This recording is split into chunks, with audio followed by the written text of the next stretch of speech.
आम्ही माजलगाव मधील सर्व मित्र कंपनी शिंदेवाडी येथे अक्षय माने यांच्या लग्नासाठी गेलो होतो।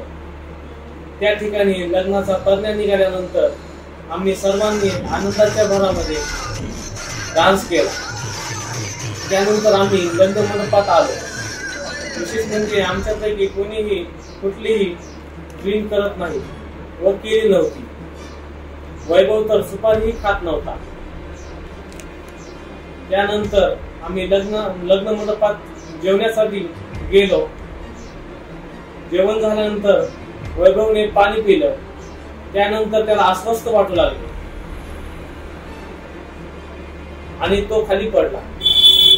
त्यानंतर आम्ही सर्व मित्र कंपनीने त्याला हॉस्पिटलमध्ये नेले तर डॉक्टरने त्याचा मृत्यू झाला असं सांगितलं। आम्हाला खूप मोठा धक्का बसला। वैभव आमच्यात नाहीये यावर विश्वास बसत नाही।